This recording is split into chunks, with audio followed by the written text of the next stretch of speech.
نام سنا ہوگا محمود غزنوی اور ایاز کا، ان کا باہم محبت کا رشتہ بہت گہرا تھا۔ ایاز ٹوٹ کے چاہتا تھا بادشاہ کو، اب دیگر مصاحبین حسد کرتے تھے، بغض رکھتے تھے، وہ کہتے تھے یہ کوئی کیا اس میں کرشمہ اور کمال ہے کہ بادشاہ اس کو اتنا ہی چاہتا ہے۔ تو بادشاہ جب ان وزراء کا، مشیروں کا حسد حد سے بڑا ہوا دیکھا تو ایک دن سب کو اپنے دربار میں حاضر کیا۔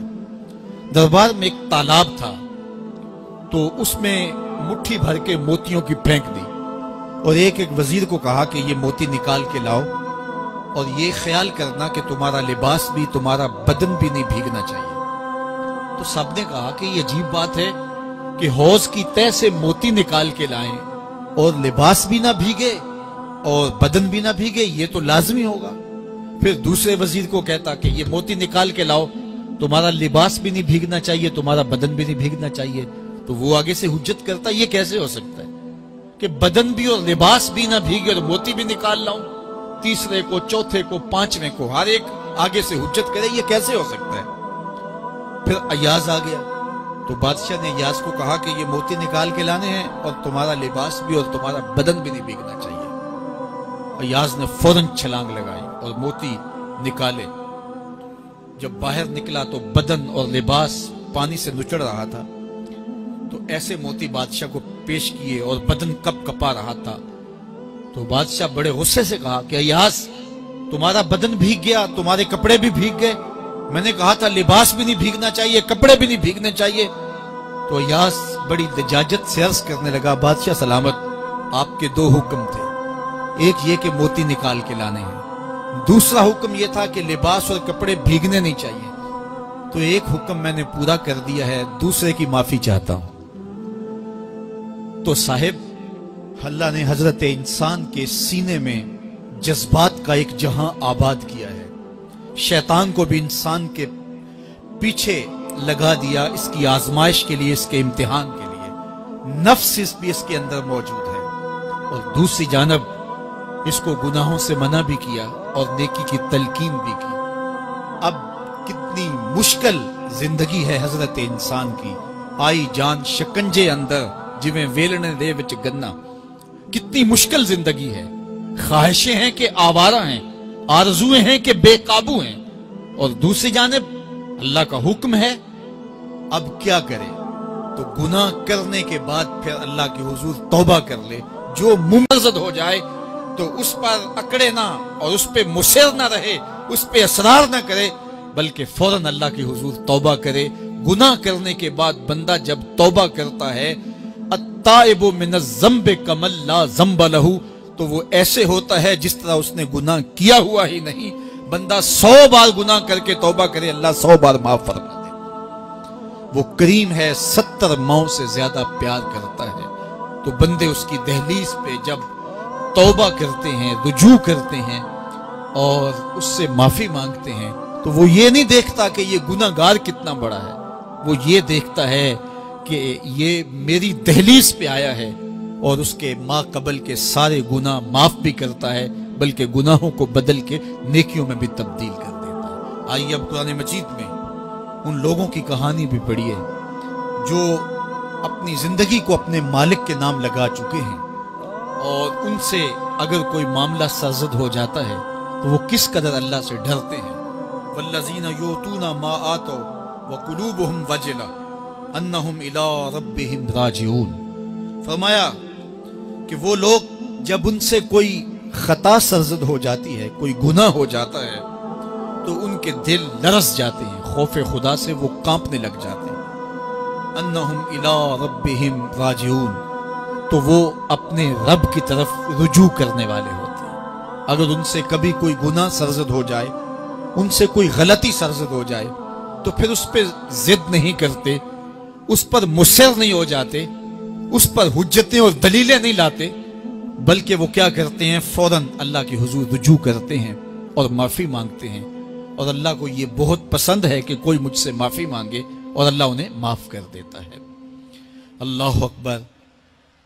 حضرت عبداللہ ابن مسعود رضی اللہ تعالیٰ عنہ فرماتے ہیں کہ مومن کی یہ شان ہے کہ جب وہ گناہ کر بیٹھے تو وہ یوں محسوس کرتا ہے جس طرح پہاڑ تلے آ گیا، یہ اس کی کیفیت ہے کہ گناہ کرنے کے بعد، نافرمانی کرنے کے بعد اس کا دل لرز اٹھتا ہے۔ وَقُلُوبُهُمْ وَجِلَةٌ، تو حضرت عبداللہ ابن مسعود فرماتے ہیں یوں محسوس کرتے ہیں جس طرح پہاڑ تلے آ گیا ہے اور پہاڑ ابھی گر جائے گا اور انہیں کچل دے گا، تو وہ جلدی جلدی تلافی کرتے ہیں، توبہ کرتے ہیں، رجوع اللہ کرتے ہیں تاکہ ہمارا گناہ معاف ہو جائے۔ اور منافق کی مثال بھی بیان کی گئی، جب وہ گناہ کرتا ہے تو یوں محسوس کرتا ہے جیسے بدن پہ مکھی بیٹھی تھی، ہلکے اشارے سے اڑا دی۔ سویر سے لے کر شام تک کتنی بار ہم اپنے بدن پہ بیٹھی مکھیاں اڑا دیتے ہیں اور ہمیں شام کو یاد بھی نہیں ہوتا کہ یہ عمل ہم نے کتنی بار کیا ہے۔ میں اور آپ اپنے اندر اتر کر کے دیکھ سکتے ہیں ہماری کیفیت باطن کیا ہے۔ نمازیں چھوڑی، جھوٹ بولا، غیبت کی، چغلی کی، کسی کا دل دکھایا، کسی کو تکلیف دی، گالی گلوچ کیا، سب و شتم کیا، سویر سے شام تک کیا کیا گناہ کیے، کبھی خیال بھٹکے، کبھی سوچیں آوارہ ہوئیں، کبھی نگاہوں نے بدکاریاں کی، کبھی زبان نے جرم کیے، اور شام کو ہمیں یاد بھی نہیں ہوتا کہ آج ہم نے کیا کیا جرائم کیے، آج ہم نے کیا کیا گناہ کیے۔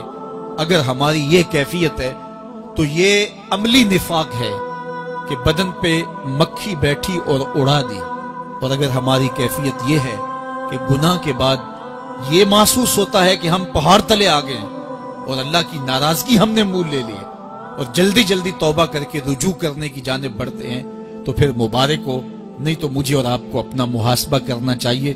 ہمارے دلوں پر زنگ چڑھ گئے ہیں اور ہماری کیفیت یہ ہو گئی ہے کہ گناہ کرنے کے بعد بھی ہم ڈٹے رہتے ہیں، جبکہ زندگی اصحاب رسول کی دیکھیے ان سے بھی کبھی کوئی خطا سرزد ہو جاتی تو وہ فوراً اس گناہ کی تلافی کے لیے حضور کی بارگاہ میں حاضر ہو جاتے۔ حضرت ابو لبابہ رضی اللہ تعالیٰ عنہ نے اپنے آپ کو مسجد نبوی ہوا تو پھر حضور کے ہاتھوں سے اپنے آپ کو انہوں نے کھلوایا۔ ایک خاتون حضور کی خدمت میں حاضر ہوئی اور عرض کی یا رسول اللہ صلی اللہ علیہ وسلم، مجھ سے بدکاری سرزد ہو گئی ہے اور میرے پیٹ میں بچہ ہے، اور میں چاہتی ہوں کہ آخرت کی سزا کی بجائے دنیا کے اوپر اس کی سزا مجھے دے دی جائے تاکہ میں پاک ہو جاؤں اور صاف ہو جاؤں، کیونکہ آخرت کی سزائیں بہت سخت ہیں۔ اللہ کے محبوب علیہ السلام نے جبریل امین سے ایک دن پوچھا تھا مجھے جہنم کے عذابوں کا ذکر سناؤ، تو عرض کی یا رسول اللہ صلی اللہ علیہ وسلم، سب سے ہلکا عذاب، اخف العذاب، ہلکا ترین عذاب یہ ہے کہ جہنمی کے پاؤں میں آگ کے جوتے رکھے جائیں گے، باقی اس کے پورے بدن پہ آگ نہیں ہوگی، صرف آگ کے جوتے اس کو پہنائے جائیں گے، لیکن اس کی حدت، گرمی اور شدت اتنی ہوگی، یغلی منہما دماغہ، اس کی شدت سے اس کا دماغ پگھل کر ناک اور کانوں کے ذریعے سے باہر آنا شروع ہو جائے گا۔ یہ سب سے ہلکے عذاب کی کیفیت ہے، اور جو عذاب سخت ہیں الیاذ باللہ، اللہ تعالیٰ قرآن مجید میں فرماتا ہے ثم لا يموت فیہا ولا یحیا، اس بڑے عذاب کا ذکر کیا جو جہنمیوں کو دیا جائے گا، فرمایا اس عذاب کی کیفیت یہ ہوگی بندہ نہ جیے گا نہ مرے گا۔ جیے گا اس لیے نہیں کہ آگے اور پیچھے، دائیں اور بائیں آگ ہی آگ ہوگی، تو اس آگ میں جینا کو جینا تو نہیں ہوگا، اور مرے گا اس لیے نہیں کہ موت کو موت آ چکی ہوگی۔ جنت میں جنتیوں کو ایک ہی ڈر اور خدشہ ہوگا کہیں موت نہ آ جائے، اور جہنمیوں کو ایک ہی امید ہوگی کہیں موت آ جائے اور جان چھوٹ جائے۔ اللہ تعالیٰ مینڈے کی شکل میں موت کو لائے گا اور موت کو ذبح کیا جائے گا۔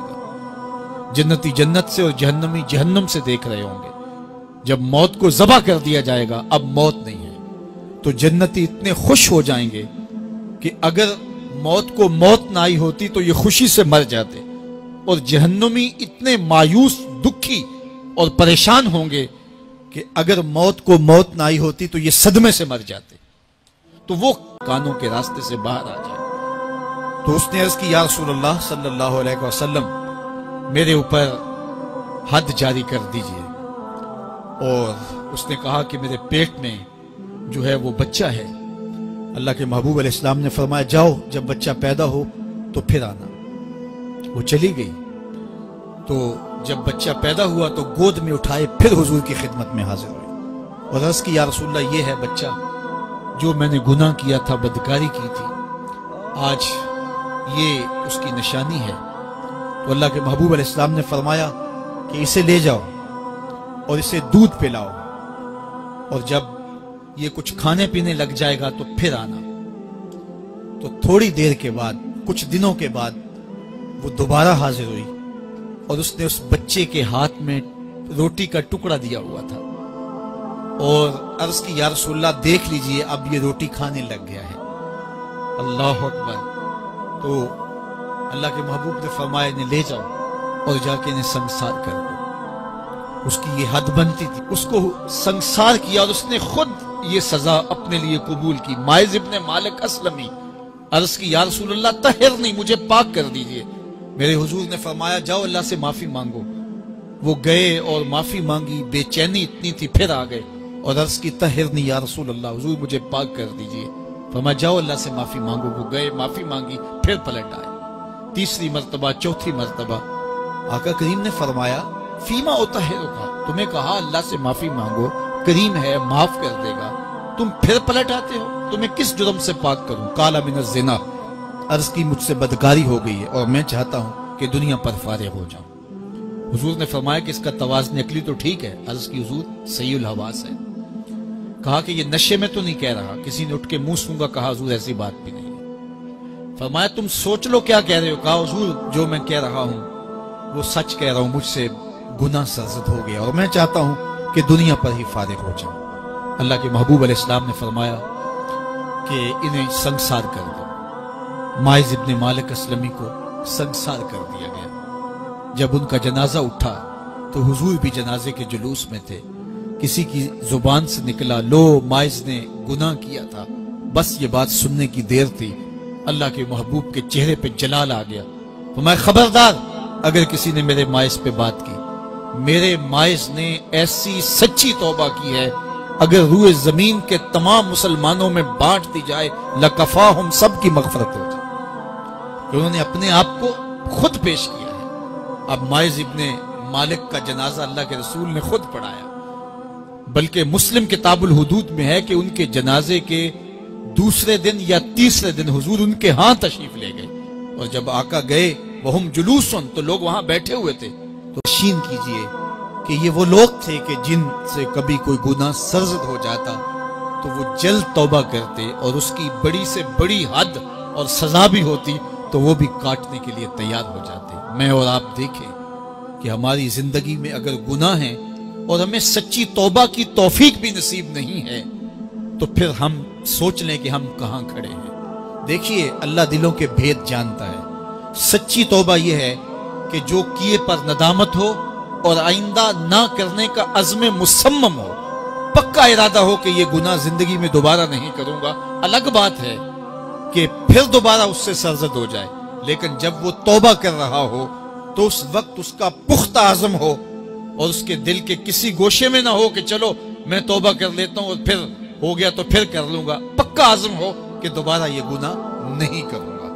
اور اگر زبان سے توبہ توبہ کر رہا ہو اور دل میں ہو کہ ٹھیک ہے یہ تو صبح بھی مجھ سے عمل بد سرزد ہونا ہے، تو اللہ تعالیٰ سے یہ مذاق کرنے والی بات ہے، اور اللہ تعالیٰ سے جو مذاق کرتا ہے وہ کہاں کھڑا ہے وہ خود سوچ لے۔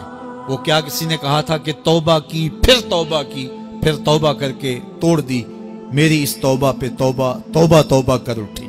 تو ایسی توبہ نہیں ہے کہ جو رسماً کسی مجلس میں چلے گئے، کسی اجتماع میں چلے گئے تو سب لوگوں نے توبہ توبہ کی تو وہ بھی توبہ توبہ کرتا رہا، لیکن اس کا عزم مصمم پختہ ارادہ نہیں تھا گناہوں کو چھوڑنے کا، تو یہ توبہ نہیں، یہ مذاق ہے۔